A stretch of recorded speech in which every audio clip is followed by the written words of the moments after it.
Hey guys, so I just got home from school and well that's why I'm wearing my school clothes and well I'm just filming this in my living room right now. And the reason why I'm filming is because I am doing another movie series now. This time it's Mad Max.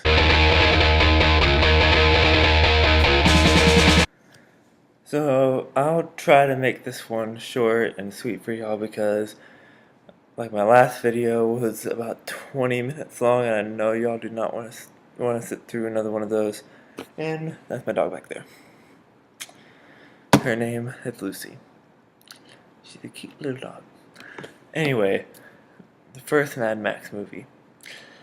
This one, I loved it. It was just action packed. It had a lot of drama, had a lot of great acting, and we don't really see much of Mel Gibson anymore, probably because he's just gotten old now. But one of his great movies. Uh, it just it had a great storyline. About the gangs running the highway, I believe. And Lucy, stop licking the balls. You're a girl, but okay. Doesn't matter. And anyway, it, it's a great introduction to the character and just explains everything that you would have to see in order to watch the sequel. I know that's pretty obvious, but I watched the first one, then I saw Fury Road, and I didn't really get much of it until I watched the second, and third one. So yeah, if you plan to go see Fury Road, I would definitely suggest you see it, but just make sure that you've seen. I would say at least. Oh, I'll get to that later. I'd say at least the third one though, but best to watch the whole thing. I completely forgot to give my rating on this one. I'm sorry, guys. My rating is I guess it'll just be like about a 7.5 maybe. And I'll try to make this video at the few jump cuts that I can because last time it was just jump cuts galore. It was terrible. It was annoying. My hair was terrible. Sorry about that. Yeah. I guess rocking that Slipknot just because my hair goes crazy. And now on to Mad Max 2, The Road Warrior, or some people might just know, or iTunes called it just The Road Warrior.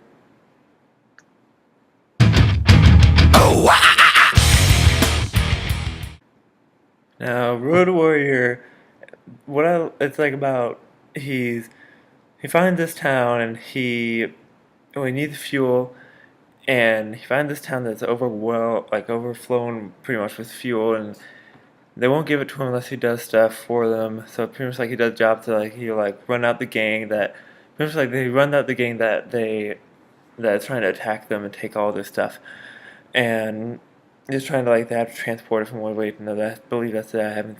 It's been 2 days since I've seen it. Sorry guys if I'm wrong, but yeah, but. Jeez, the main villain in this movie it reminds me so much of Jason Voorhees. Just everything about him just reminds me of Jason Voorhees. Let me show you a picture of him right here.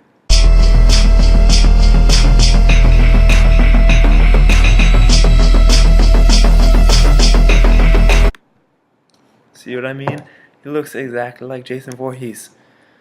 I just couldn't help thinking about that so much. I don't even know how many times I've said Jason Voorhees in this video. Feel free to count if you want to. Anyway, back to the review. My rating for this movie, what I might have said this before, but forgive me if I've already said this, but I liked this one a lot because unlike the first one, it just made me feel more like this was post-apocalyptic, like this was the absolute nightmare, like when the world ends and there's nothing left, this is what it's going to be like. The first movie I felt like there was still cities everywhere and just Just it was still civilization everywhere, and a bunch of people were still alive. This one made me feel like this is the end of the world. There's nowhere else for them to go. There's no hope, nothing. And so, my rating for Mad Max 2, The Road Warrior, would be a, a 7.5. And now on to Mad Max 3, Beyond Thunderdome.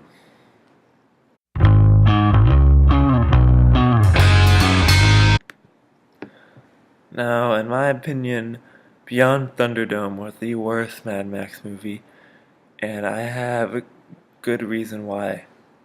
The reason is because I felt like they dialed it back with the violence so much, and I feel like they're trying to make it more of a family movie, which is not what Mad Max is. Mad Max is supposed to be violence scored, and just violence. That's not what Mad Max is not a family movie. Mad Max is supposed to be a violent movie, but still having a bit of story to it. But Mad Max is not supposed to be a family movie, and it's not supposed to be dialed back. If you're making a Mad Max movie, you put as much of violence in there. If it's not R, which this one wasn't, this was PG-13, that was the ultimate downfall. When you can see that Mad Max is rated PG-13, that's a big no-no. And it's just my opinion. I felt like Tina Turner playing that woman, I forget her name. I'll put her up right here.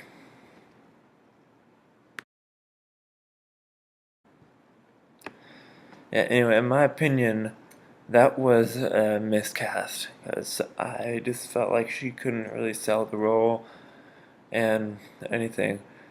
But what I thought funny was that the Master and the Blaster, they just remind me of Ferrator from Mortal Kombat X. I feel like that Mortal Kombat X got inspiration from Master and Blaster and just made Ferrator. I'll put a picture of both of them up here, and you'll be able to see the resemblance.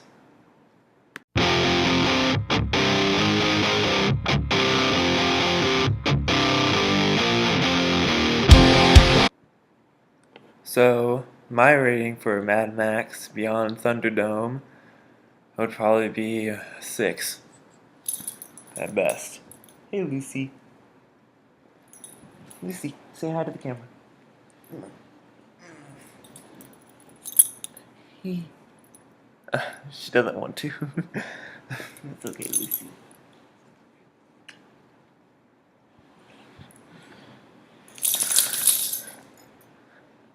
She might be behind me for a while.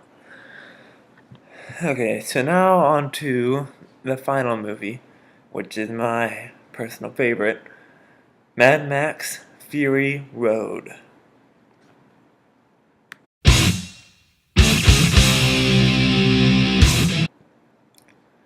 Hey, let me just tell you, there were only two reasons why I wanted to see. Why am I doing this? Why did I do two like that? I don't know. I'll just do three like that, and then one like this. Anyway, the main reason why I wanted to see Mad Max Fury Road, I actually had never even seen a Mad Max movie before seeing this one. The main reason was because, well, I like Tom Hardy, and I just felt like he could just fit this role pretty well. And also, the reviews were just amazing for it. I didn't think the critics were gonna give it as good a review. It got like a 98% on Rotten Tomatoes, which is pretty good for Rotten Tomatoes, you know. And like the critics just are praising that movie. And I felt like the only reason why it's not top in box office and Pitch Perfect is because it's an R-rated movie and it's more for people who are in the 80s generation, because that's the people who know Mad Max. And I'm sorry, the lighting sucks. I don't have anything better. Anyway, you know, but I was gonna say, if you are I saw the first Mad Max movie, then I saw Fury Road, and then I like it just kind of nothing like a lot of people think it didn't really make sense to me. I saw it with my dad, but which is a rare occasion because he hates movies. Just he absolutely hates them, and I got him to take me to this, so that was a rare occasion. But you know, I just I had to see it with my dad. He said he just was kind of confused at some of the stuff that he saw. Like he had only seen like the ending for the first Mad Max. I saw Mad Max 1, then I saw Fury Road, then I saw 2 and 3 because Fury Road didn't. There were some questions that I didn't really know, and then I saw really after googling some stuff and also after watching uh, the Road Warrior and Beyond Thunderdome, that really just it made more sense to me afterward, like why he got captured, why they were after him, why all this stuff. But yeah, now that makes sense to me. You know, spraying the chrome on their mouth because they think it's gonna bring them up to like a I forget what it was, like Kalahar, something like that, something weird. Um, but anyway, yeah, my rating for this movie would probably be an 8. But I'm just gonna tell you, if you are a diehard Mad Max fan, you probably won't like it that much. But this is also a huge guy movie, so unless you're a girl that really, really is into action, you're not gonna like it because it's all action.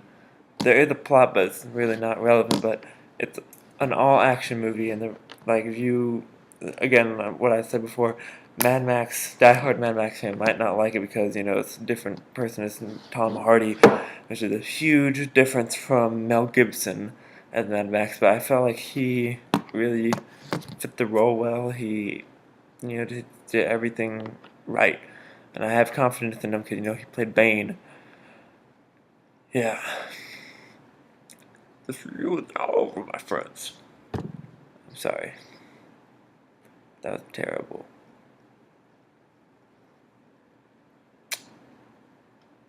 Well, peace out.